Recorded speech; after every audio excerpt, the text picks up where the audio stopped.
We probably This have. is Paul Schneider today on the 125th edition of the Sports Untold podcast, also on Rainer Avenue Radio. We have a very special guest today, Seattle area basketball legend, Lindsey Wilson.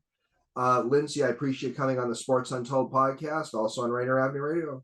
Yeah, let's do it. I love all those familiar names. It's nice to have the Seattle connection and Seattle sports. Man, that just gets me fired up.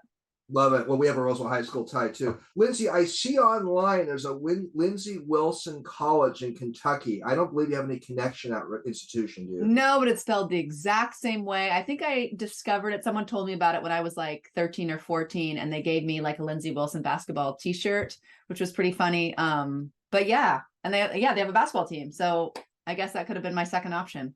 Yeah, your namesake option. Lindsey, I'm going to get back to you again in a minute. So my podcast is also now on Spotify, YouTube, Amazon, Google, iTunes, Podbean.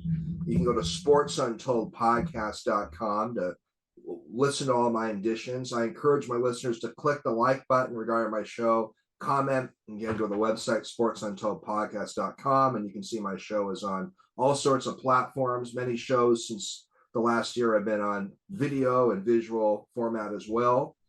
Lindsey, I promised I'd get back to you again, and I am.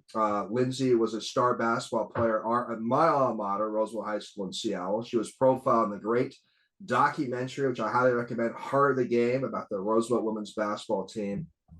Lindsey played college basketball at Iowa State, where she played on 3 NCAA tournament teams, I believe. She received many awards of recognition.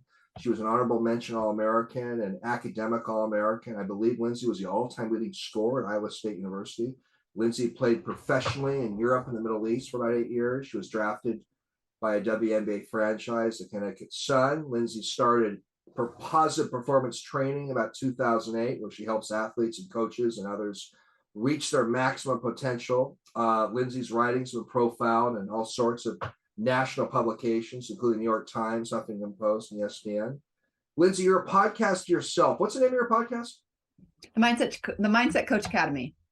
Mindset Coach Academy. So let me throw a plug for that as well. I look forward to listening to your podcast. And again, I really appreciate doing this, coming on the 125th edition of the Sports Untold podcast. First of all, I love the name. I have to say, I don't think I was the leading scorer. I think it was up there though, at Iowa State. And I think I've since been passed, which is what records are supposed to do. But yeah, I love chatting with people about sports and mindset and all of it. So I'm really happy to be on. Thanks for having me. Honor to have you. We'll have a great chat. We're going to hit on a potpourri of subjects. I have a friend, Lindsey, who played basketball at Iowa State. Zayd Abdulaziz has been on my show, former Sonics player. Do you know Zayd at all? Lives in Seattle. I don't. Great I guy. assume was he after me? Oh yeah, he was way before you actually. Zayd's before. No, I don't. No. Great guy. Maybe I can get you guys introduced. Yeah, absolutely. Are Seattle people with the Cyclones connection. So, well, Lindsey, basketball has played such a instrumental role in your life. Why don't you just kind of share with us how you got the basketball bug as a young girl growing up in Seattle, I believe? Oh, I have to probably say it was my brothers, but certainly one played basketball more than others. But we kind of played all the sports. We were like 3 blocks from the community center, and I kind of lived there. So I was really serious about soccer as well. Soccer, basketball, ran track, kind of did all the sports. But I don't know, there was just something about basketball that I just loved. I mean, I probably was better at it. That always helps. But we also had a hoop outside. So I played a lot with my older brother, and, that bond, I kind of did anything that he wanted, or anything he did, I wanted to do. So that certainly planted the seed.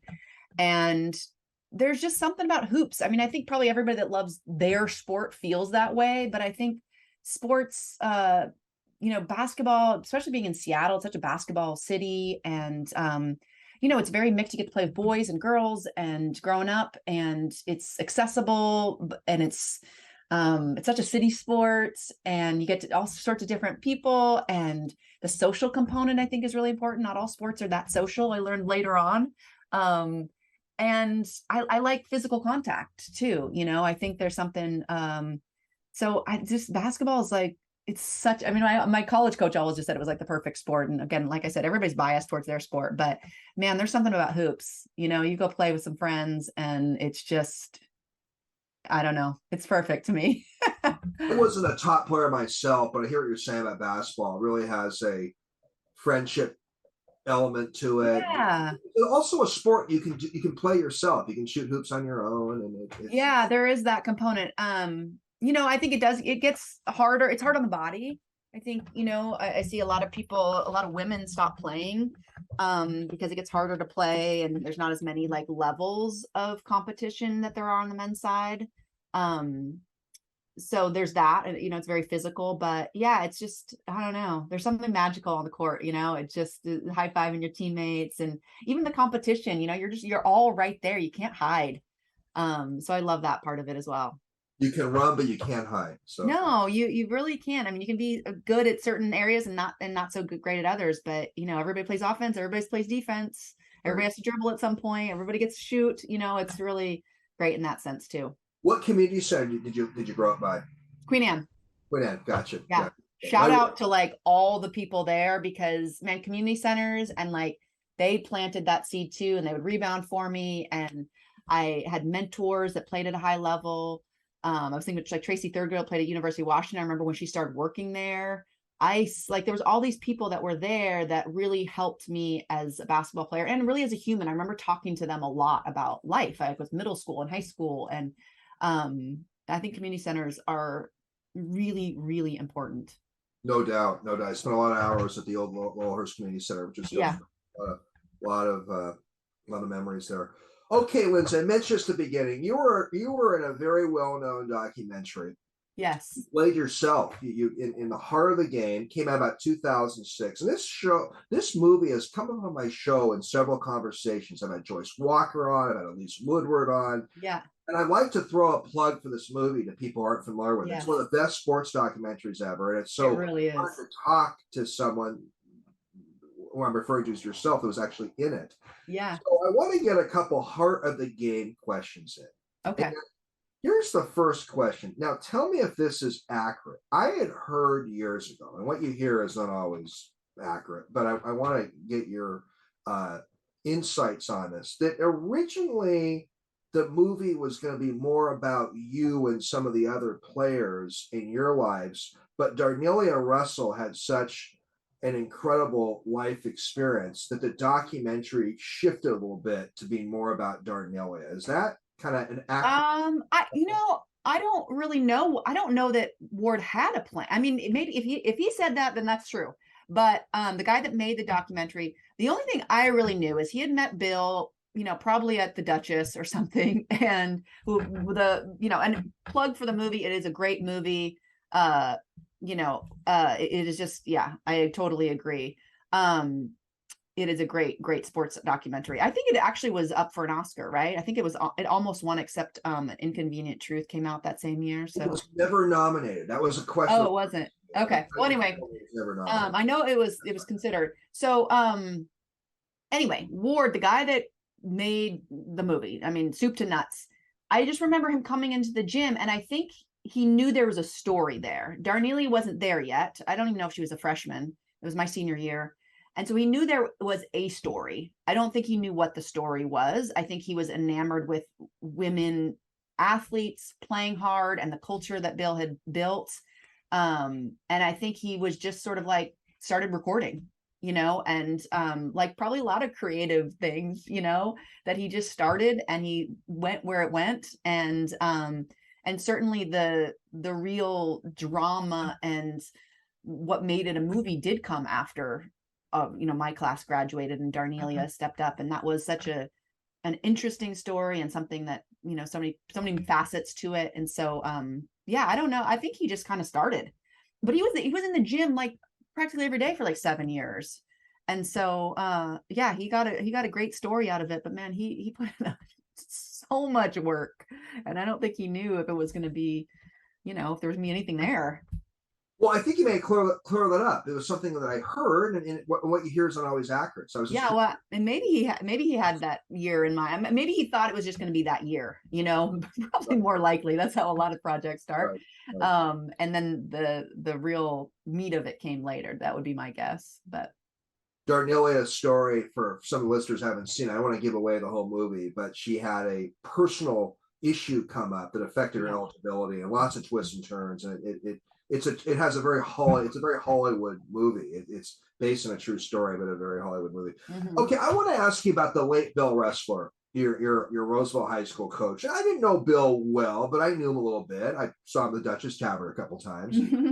Duchess Tavern, a well-known North Seattle tavern. Mm-hmm. And what are your thoughts on Bill's coaching style, the late Bill Wrestler, and how do you compare his coaching style to some other coaches you've observed who've coached basketball at different levels?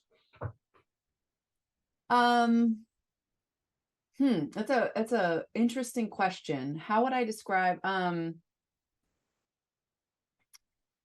think Bill, I just got goosebumps talking about him. He came into my life at a really sort of pivotal time. Um, and just the way I think he had such a great balance. And I think he was a really good coach for that level, especially like high school girls. Like what high school girls need is they need a safe split space to be tough and strong and win and lose and feel like they can go for it and emphasize the process and have fun, in their sport, being aggressive and all those things that he really emphasized. And yes, we can win, like we can win. That's not the most important thing, but we can care about that too. And we can be relentless. And I think he just really understood that on a really almost instinctual level, I think. And he brought that into practices and games and just like the culture of the program. And that's why there was hundreds of people at his memorial service. Like it wasn't because we went to state, it wasn't because they won state, it wasn't because he was in the movie. It's because you came to practice and you knew Bill cared about you on a really deep level, not just as a basketball player. That was like last on the list, And so I think his coaching style to me represented really how coaching should be. That we can care about winning. It's not like we have to sit here and not care about winning. We can care about winning, and we care about you as a human being first, foremost. That's it, and he made everything fun. He made everything fun. You I can tell you had some fond memories of Bill as a coach, but he didn't connect with everybody in the Roosevelt High School community, did he? Well, I mean, all that kind of stuff happened. The not connecting happened after I left. So I don't really even know. I mean, to me, when I was there, everybody loved him. That was also his first year coaching. Right. So maybe he didn't have time to piss people off. I don't know. I loved his style. I thought he was amazing. My family loved him. But he had moved up from the assistant coach. So he was the assistant coach. I was only Roosevelt for 2 years. He was the assistant coach my junior year. Still had a great relationship with him because he was the assistant coach, of the varsity. And then my senior year, he was the varsity. So I was only lucky enough to have him for a year. But yeah, Bill was awesome.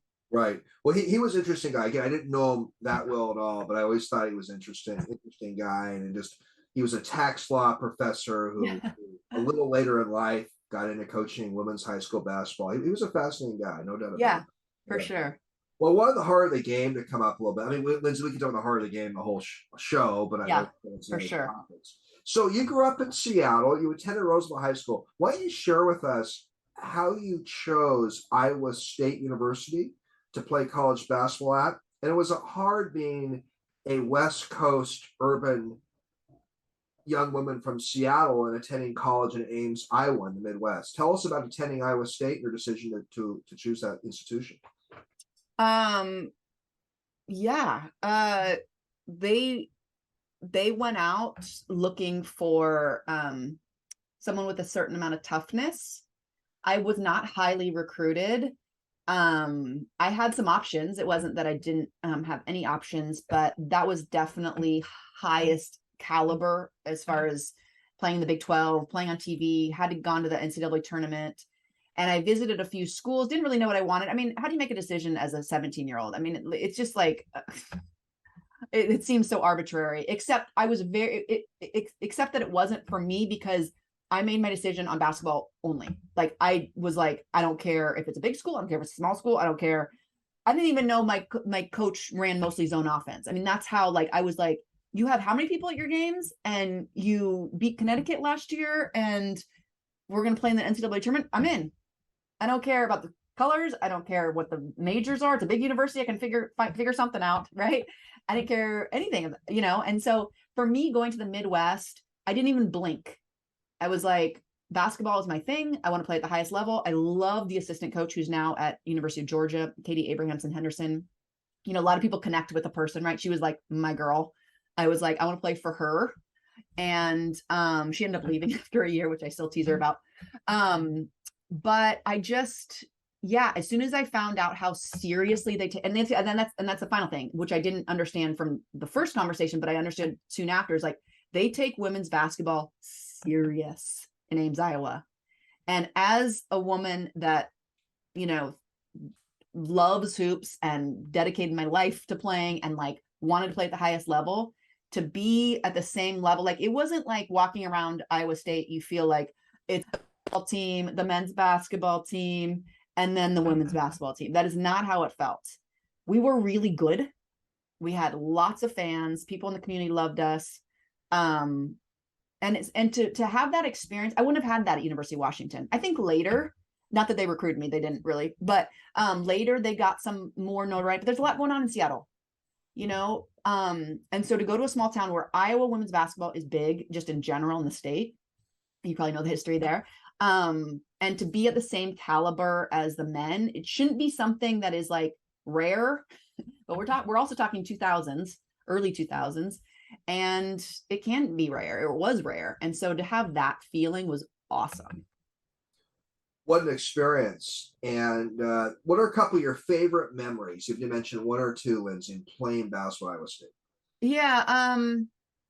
Well, let's see. Winning the Big 12 championship back to back in Kansas City was huge. My whole family was there. That was really, really fun. So yeah, those were big tournaments. And yeah, I'm just playing at the highest level in the Big 12 was just so competitive, you know, like game in, game out. We were playing in all the Texas schools, Oklahoma, you know, like I remember at one time we had, I don't know, like I probably don't have the numbers wrong, but there was a ton of teams in the top 10, top 25 that we were playing every week. So that was really fun. Playing here, we played, my coach was great about always trying to get you to play back in your hometown. And I played at University of Washington. We lost, which is not such a fun memory. We lost by 1, I think, which was really painful. But I do remember looking up in the stands and seeing my niece and nephew wearing Iowa State 13 jerseys that I bought them. And, you know, to have that in your hometown and have all your friends and all your family, your extended family, people that had watched you play and supported you, to have them all at that game. I mean, the only thing I can compare it to is like your wedding, you know, when like everybody's there for you. Like how often does that happen? So that was really, really cool, and always be grateful to have that memory. What university was Iowa State's biggest rival in those years that you played? Oklahoma was really big. Stacey Dales, who's on an NFL Network right now and a good friend of mine, she was leading the charge there. Baylor came up towards the end. Sheila Lambert, who you totally have on if you haven't already. Amazing basketball player from Seattle. So we played against each other in the Big 12. Baylor came up kind of later, though. They weren't super good my first 2 years. Best idea, Lindsey. Thank you. I get some of my best guests from other guests. So yeah. Thank you for that idea. And I know I saw Sheila a few years ago. I haven't seen her lately, but she's amazing. I mean, she was just, I would venture to say she, you know, she was probably the best women's basketball player to come out of Seattle, really. let's see. So those are probably the big ones. Nebraska was really good at that time. Texas, I remember we beat Texas on the road my freshman year to secure the Big 12 regular season championship. Playing at those big schools. I mean, Texas, you're talking about the athletic department there, and you're playing in these arenas, and it's such an experience, it's just, so that was another good memory. But yeah, those are the big rivals, I would say. Well, I enjoy hearing about some of your favorite memories when you play at Iowa State, and I think it's fun to hear your story of coming back to play at University of Washington. And although you guys didn't apparently win that game, it must have been a pretty amazing experience. It was, yeah. Lindsey had 2 weddings, then, so that yeah, your regular wedding. So good. Lindsey, you played 8 years professionally in Europe and the Middle East. I want to probe you a little bit about your experience playing these countries. And I do have a question from the audience. My friend Dean Nielsen, another Roosevelt High School graduate. Dean was a couple years behind me at Roosevelt. Dean is now a political consultant based in Seattle. And Dean was curious about when you played in Middle East countries as a woman. Was it hard being a woman living in those Middle East countries? And did you interact much with women in some of these Middle East countries when you played? Well, the only one that I played in was Israel. So I think Israel is a little bit different. So I think the only time I really noticed it was when I was traveling to other countries and traveling alone. There was a lot of questions at the border and a lot of questions, actually, even within Israel. I shouldn't say that, of just like, I think traveling alone as a woman without much of an itinerary, because I only played for my team for a month, and then they had an option to keep me, and we lost every game. So I was out of there. But I stayed for a while after that and just traveled around. I didn't really have an itinerary. I was like, I'm here. I'll probably get another contract, which I ended up doing. I went over to Croatia. So I was like, I'm not going to go home. I'll probably get picked up in a couple of weeks, and which is what happened. And so, about a month. And so I just traveled around. I just went over to Jordan and Egypt, and I just went down to the Red Sea. And definitely, I think that was maybe, I don't know. I got more questions than normal, but maybe that's just their security. I don't know. It was in Israel. Where'd you live in Israel when you played? I was right outside Tel Aviv, in a place called Ramat Sharon. But like I said, I was only there for a month. And then I went down to Eilat on the Red Sea, and I lived there for another month. So Israel was not the place that I know the best or stayed the longest or have super deep roots. There was other places that I played that I felt like, at some point it kind of felt a little bit like a second home. And so Israel felt a little bit more like traveling, to be honest, because I was there for such a short amount of time, but it was amazing. Tel Aviv's a real cosmopolitan city, isn't it? Oh yeah. Everything's, most of the cities that I played in, are kind of Western enough where you can kind of make your way pretty easily. Didn't necessarily feel like that my first year, having been away from home for the first time and just being plopped down in the middle of Europe. But yeah, very cosmopolitan, and you can kind of find anything that you need. What were some other countries you played in besides Israel and Croatia? Let's see. I know it in order. I played in Greece, Turkey, Slovakia, Lithuania, Israel, and Croatia. My producer Lucius has a question, and he's curious a little bit more about your experience in Egypt. Oh, well, I remember it very distinctly because I went over to scuba dive, and it was, they had turned off, it was in, let's see, well, whatever year that was, all the uprising, and they had turned off the internet. So we were on a boat in the middle of the Red Sea off the coast of, I'm blanking on the name, right across from Israel. Anyway, we were on a boat, and they're like, they just turned the internet off for the whole country. And we're like, yeah, so maybe we should get out of here. So we went back to Israel, and that was that. So I have stepped foot in, and mostly in the water, I should say, because I was scuba diving, in the continent of Africa. Croatia, what years were you in Croatia, or what year were you in Croatia? Let's see, it was 2011. Yeah, 2011. And that was many years after the mid-90s war conflict, or late 90s war conflict. So. Yes. I understand, we talk about all sorts of stuff on Sports Untold. I understand that Croatia is one of the most fascinating European countries to see. People say it's a very beautiful country. It is drop dead gorgeous. It is like unbelievably gorgeous. I was staying in a town maybe like 2 hours up the coast from Split. And yeah, just a old, cobblestone street town. And that's where our team was actually. And then I stayed like 30 minutes outside that in a little like fishing village. That was, our owner owned this hotel. And so I basically stayed, on the sea in a hotel next to this little, and really all was open was a cafe. And there's all these islands. I mean, my drive to work, so to speak, to practice every day was, probably one of the most gorgeous highways in the world, I would imagine. I mean, you're just, dipping through and looking out over the sea just the whole time. It's just absolutely gorgeous. And I traveled a fair amount in Croatia, not necessarily all the hot spots, but just where I was. You just go to a waterfall, you go to like a UNESCO World Heritage Site, and you see, medieval castles. And it's, Greece was a lot of places I played were like that with the history, but Croatia is definitely a not so hidden now, but a little bit of still of a hidden gem, I guess. A little hidden still, right? How's the food in Croatia? Delicious. Yeah, it's nothing crazy. It's just, high quality, just yummy. It's just good. It's not that like crazy spices or anything like that. It's not so distinct, I guess is what I mean, but it's just good quality, just good food. A lot of seafood, right? Yeah.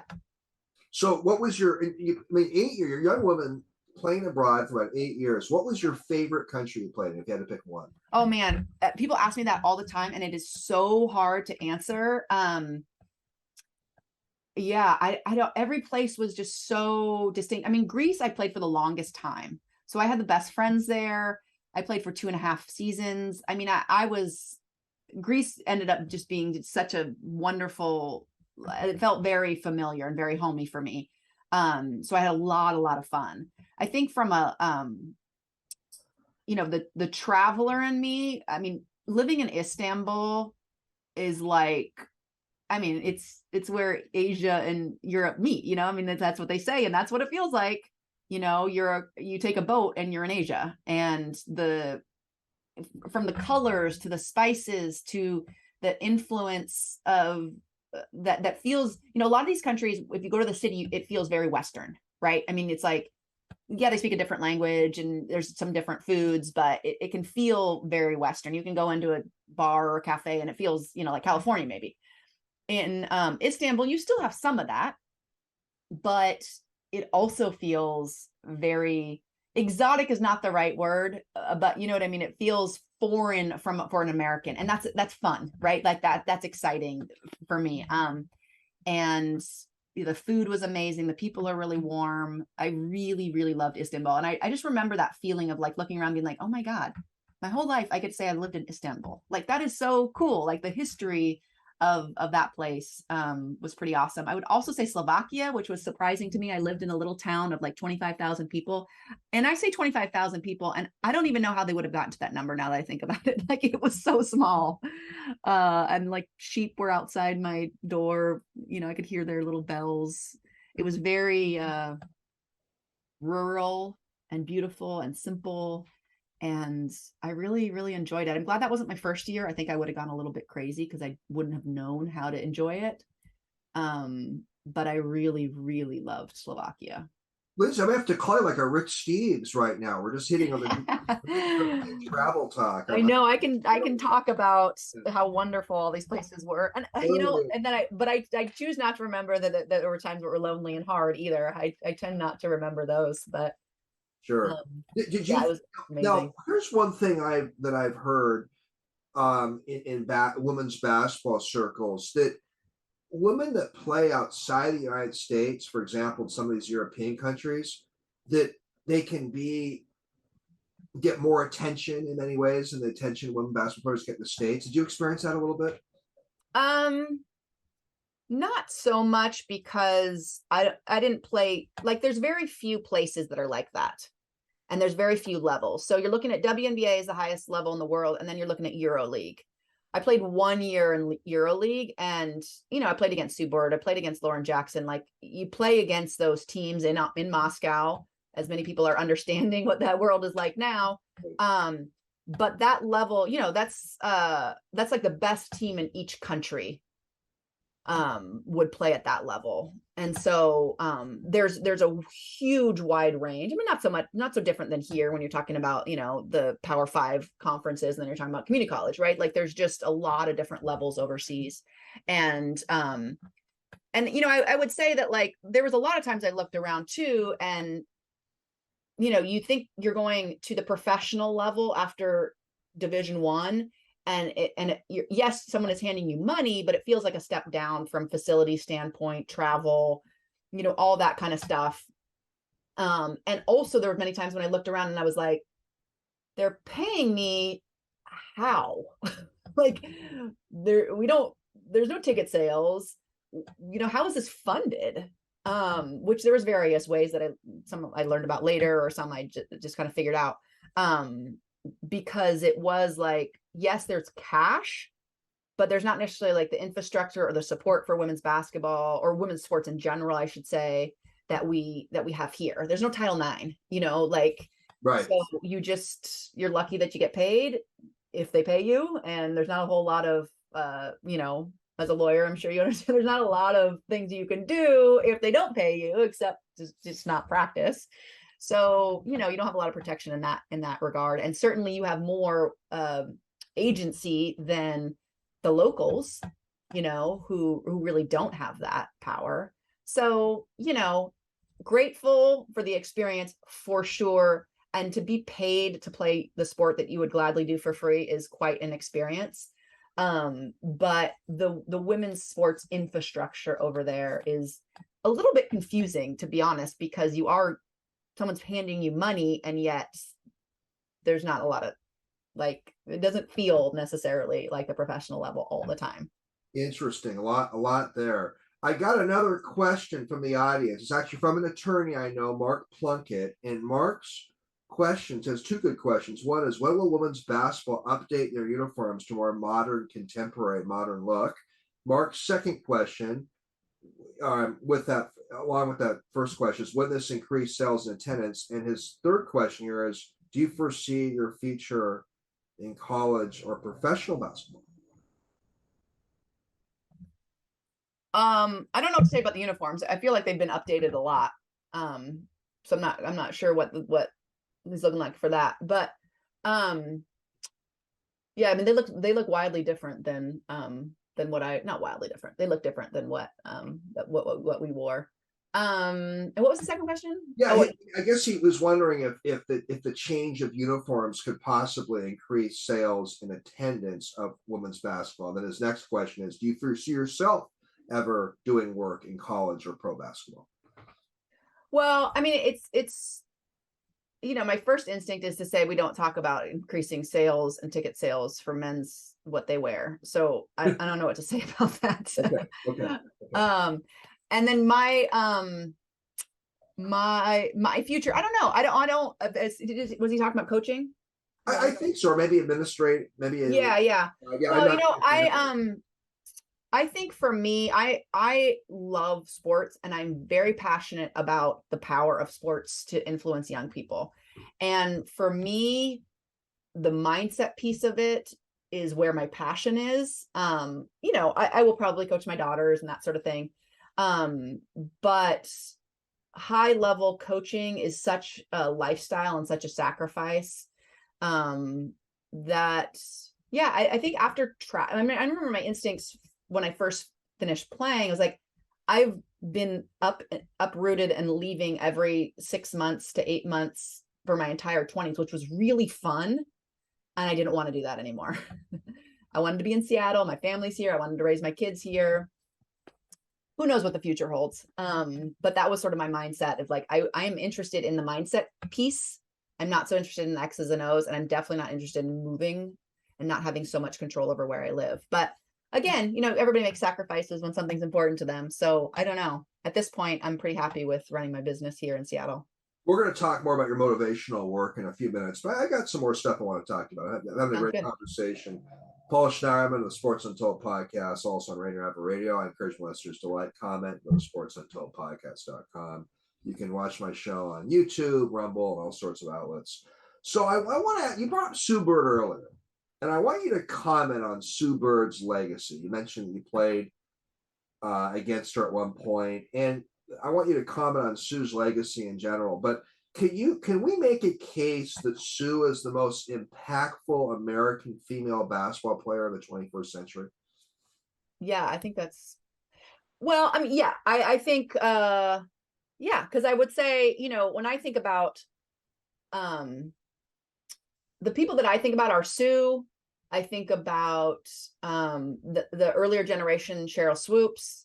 I think that next, so that, like, there's the evolution, right, of like to even have a women's sports league. That was like Cheryl Swoops, Rebecca Lobo. That's where like the 96 team, that was like laying the foundation, and the NBA got behind it, and that was like, let's call that first wave or whatever. And Sue, I think, has been, obviously we were all the beneficiary of those women, and Sue has really been on that next level of like, and especially with her partner Megan, like the equal pay and making women's basketball more in the forefront, and of course all the LGBTQ stuff, and like there's a lot of things mixed in with that. But yeah, I think women's basketball has come a really long way, and Sue's been a big part of that.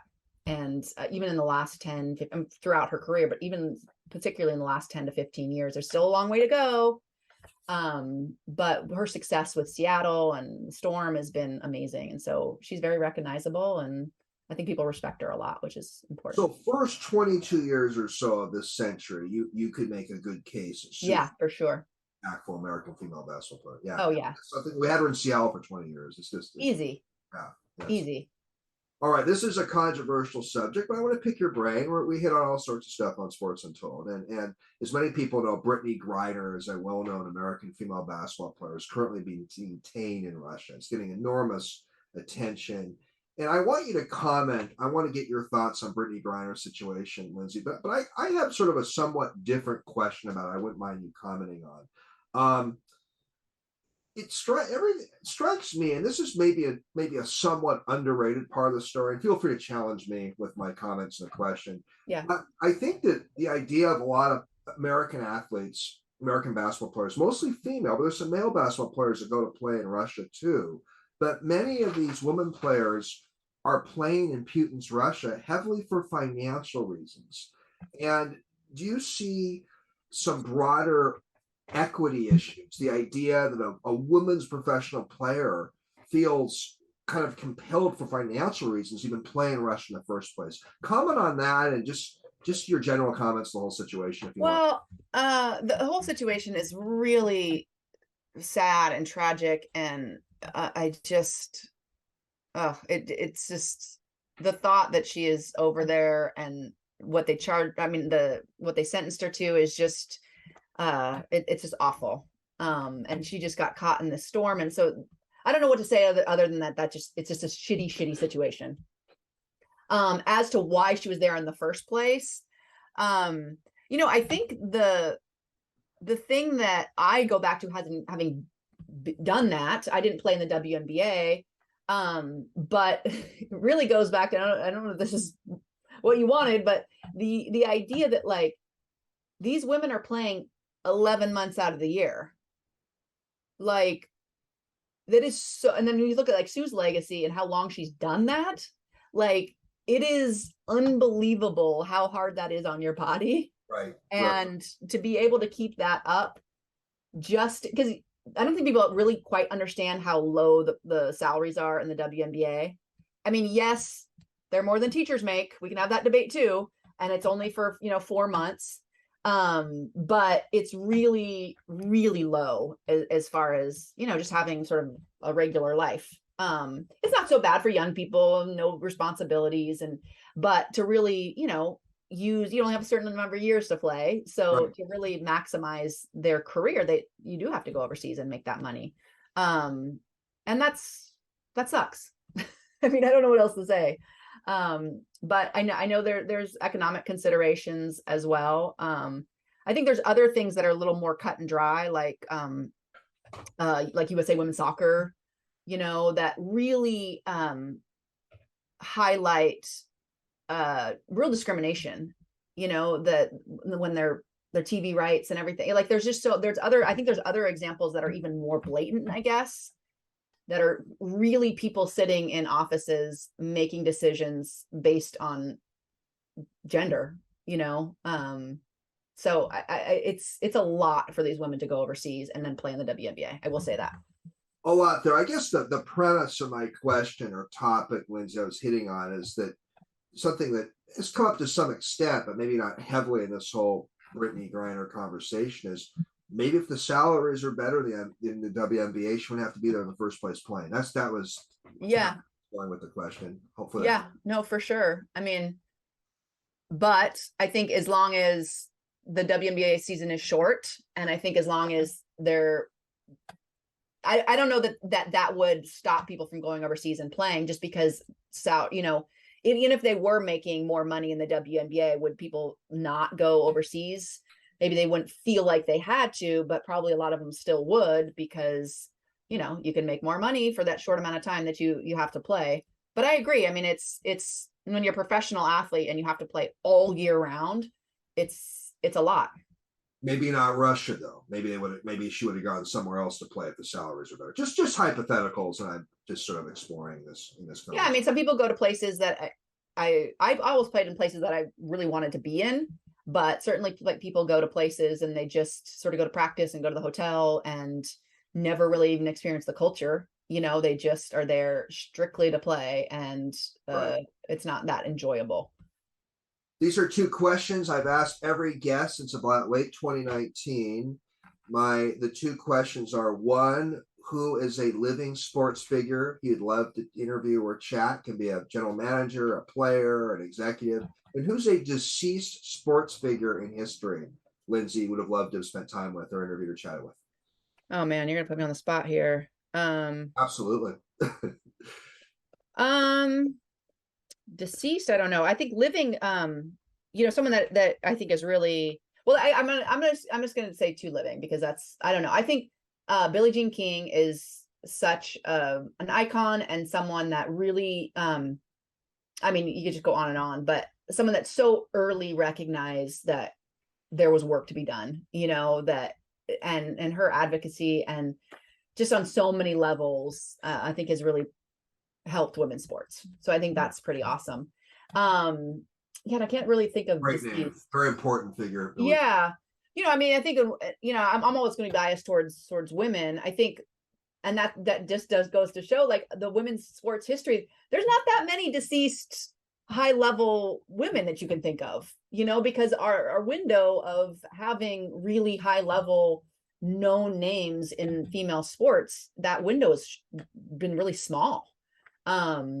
So can't think of anybody that's deceased. I probably will as soon as we hang up. But I'm gonna throw out a deceased sports figure that his connection to women's sports is probably more limited, but a case can be made that what he did expanding labor rights for American athletes has probably transcended into other sports, including women's sports. The late Major League Baseball labor union organizer Marvin Miller.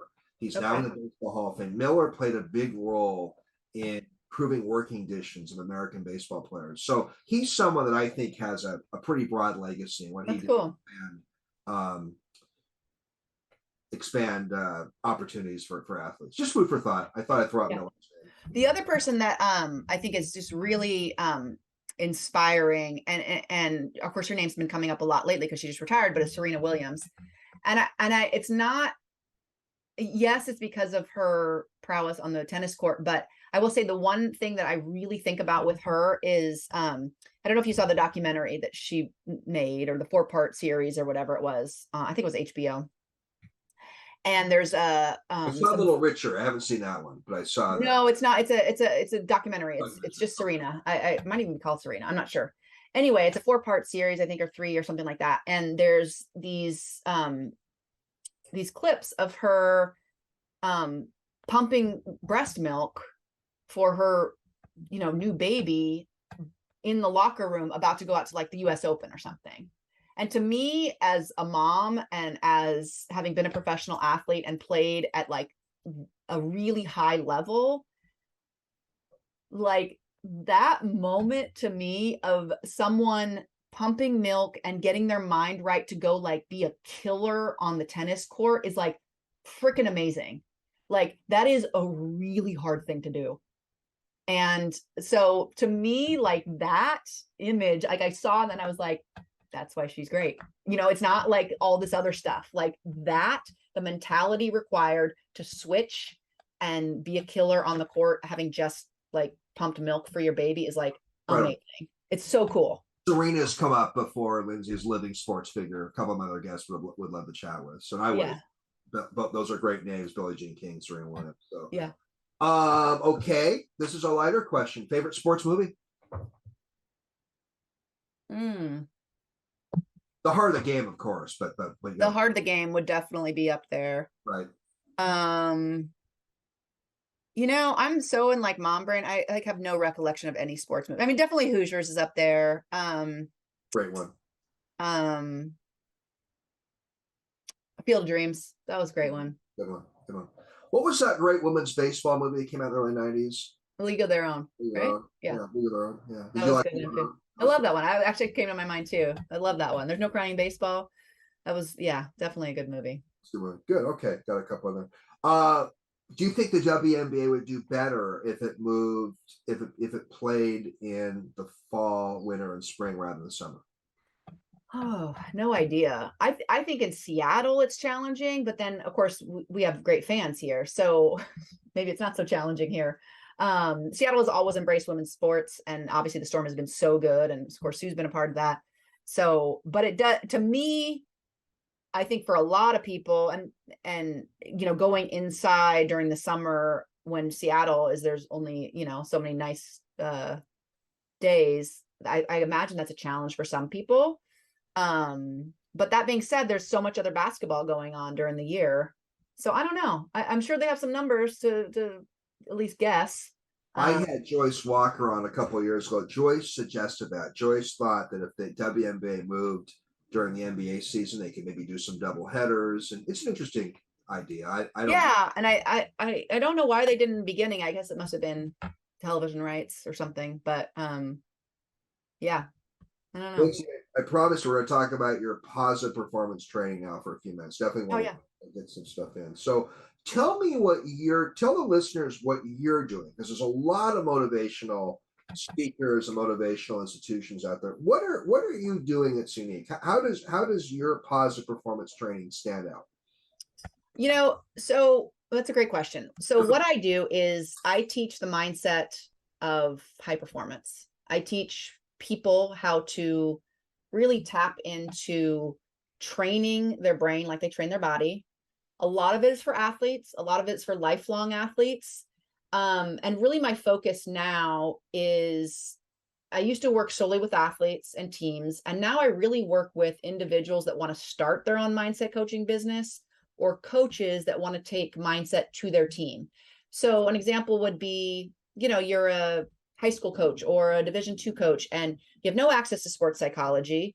You have no help in that realm. And yet your athletes, maybe you want to start a side business. I teach you how to do that as well, but you want your athletes to be mentally tough. What does that even mean? And how do you do it? And of course you can go down the rabbit hole of trying to figure that out on your own on YouTube, or study it, or what have you. Or you can get somebody to help you really implement tools in the same way you're doing it on the, you know, strength training side or stretching side, that you can implement in your practice, and you could take it and you can teach your athletes how to learn how to train their brain. Great.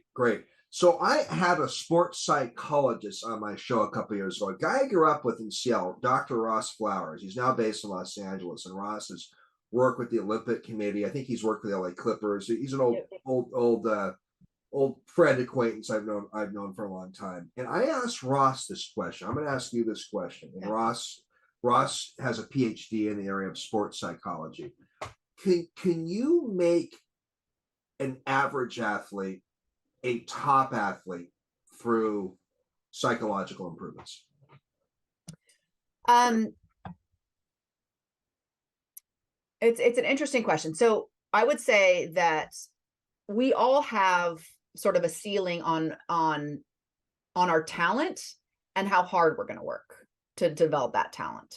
But the third piece is this mental piece. And you could have 2 out of 3. And if you don't have that third piece, it's really hard to be successful. It's really hard to get to your full potential.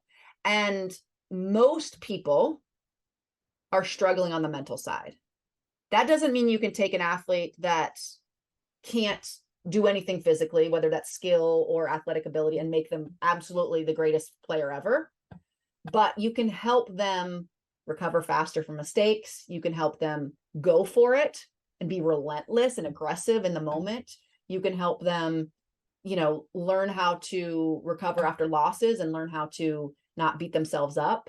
And so all of these things, which we kind of encompass in like being mentally tough, some people come to it more naturally than others, but everybody can improve it because these are really life skills of being able to find peak performance consistently instead of sort of by accident, right? So, Lindsey, yes, sorry, go ahead. No worries. Go ahead. So could you take, even in sports, a 10 or 15% improvement? Of course, it's hard to quantify. Absolutely. Yes. It is hard to quantify. Right. But I mean, you think of like how quickly someone can, like a mistake can snowball into multiple mistakes, how quickly someone can lose confidence and not be able to recover. I mean, these are huge mental, it's almost like we have these forks in the road. And if you're not training your brain, you're not figuring out the mindset, you're not respecting that part, the human response to failure and ups and downs. And remember, athletes, as we all know, are doing it publicly. Right. So that's even harder. If you don't have some toolbox to handle that, there's these forks in the road that can mean the difference between getting the next level and not. That can mean the difference between winning and losing. That can mean the difference between making the team and not making the team. And so 10 to 15% is really nothing, those margins in sports those little margins are important. Exactly. And it's not, the margins are one thing, but it's also when those mental skills are the most important, there's often huge ramifications on either side. And so it really adds up to someone being able at every level. It's so mental. I mean, I learned these skills in high school and then I had to test them at the next level. I went from being the best on the team to the worst on the team. How do you handle that? If you're not mentally prepared, it doesn't matter how many hours you practice. That is part of it for sure. Hard work is always a part of it. It doesn't matter how tall you are or how fast you are. It doesn't mean SHIT if you can't handle the stress and the pressure and the expectations. So, it has that the mental side affects everything. Lindsey, a lot of researchers say long-term emotional intelligence, EQ, can be more important than IQ. So absolutely. I mean, how we respond to things is vital. No doubt. Lindsey, you've been so incredibly generous with your time, and you've been an incredible day with these topics. So I think 1 or 2 questions in, I can let you go. Is that okay? Oh, sure. Yeah. Great. So self-esteem, when I was growing up, I'm in my early 50s now, it was kind of de-emphasized. I mean, teachers and coaches would tell kids, you're not this, you're not that smart, you're not this. I mean, when I was growing up in the 70s and 80s, there wasn't a whole lot of self-esteem. Yeah. But now it seems like the pendulum's shifted to some extent, where maybe self-esteem's gone too far. Give me your take on sort of self-esteem movement. There's a balance, isn't there? Yeah. So the pendulum went from sort of hard, let's say, even the coaching or teaching standpoint of like being just really hard on people, right? That's minimizing it, but you know what I mean? Right. And then it swung to the other side where kids need a lot of praise. And that's where people that didn't have that get irritated, and they call it like the trophy culture. Everybody gets a trophy, right? That kind of thing, right? And you just tell people how great they are all the time. And then research showed that doesn't work either. So now we're swinging back to the middle when it's parenting, coaching, teaching, and we praise the process and we create sort of the emotional safe space for people to lose and win and go for it, and not praise so much the results. So it's not that you're great, it's not that you're terrible, it's just work hard, right? You can develop yourself, better.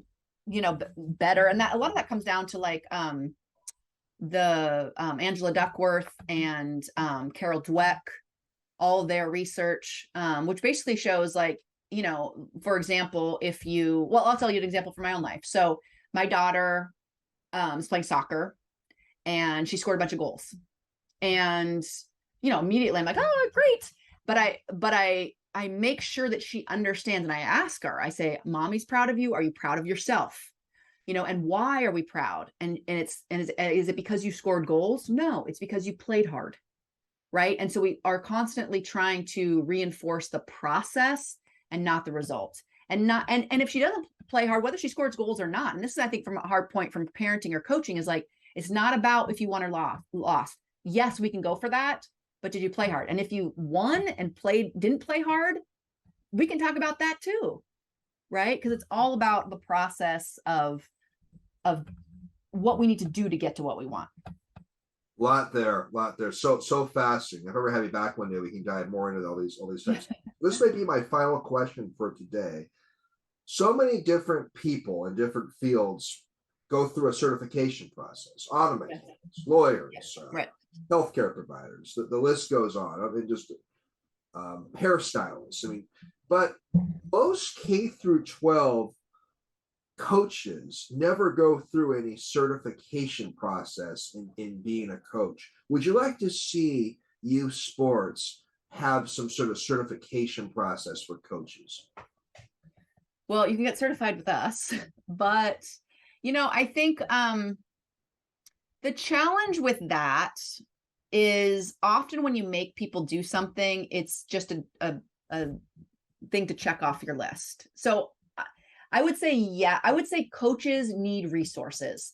And so many coaches come to us because they're not getting, they go to seminars and they go to, they get their CEUs or whatever, and it's X's and O's. And yet on the mental side, they don't get any training. They don't know what to do. And all this stuff is coming at them. So they just like do the throwing spaghetti approach, right? They just like try a bunch of crap and see if it helps their athletes, or it's very reactive, right? And so they're just trying to shore up these mental training challenges.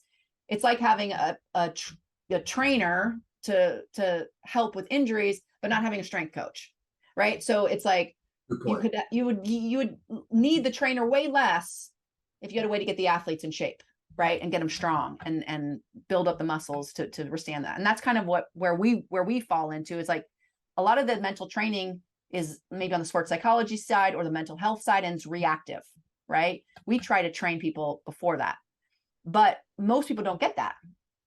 So I do think that coaches deserve that. Whether that's required or not, I don't know, because like I said, I feel like a lot of it's like these video series, and not that it's not important, it's concussion and, all that kind of stuff. I feel like a lot of it is just checking the box, but I do think that coaches deserve to have, to be trained in that because they're dealing with it anyway. This topic came up last year. I had basketball great Kenny Anderson on, and Kenny's now coaching at Fisk University in Tennessee. We talked about, Kenny says he would support some kind of coaching certification process. Maybe I can get you connected to Kenny. But anyhow, he was this came up in a conversation. Well, yeah. What a great conversation, Lindsey. Fascinating. Great to have a Roosevelt Rough Rider on, and just such a great hour, and always the best. You and I will be in touch. Yeah, and then big shout out to Jim Shea for connecting us. Absolutely, Jimmy's a great guy. Yeah. I've had some wonderful people get me connected to some great guests such as yourself. Absolutely. Thanks so much, guys. All the best. Thank you. All right.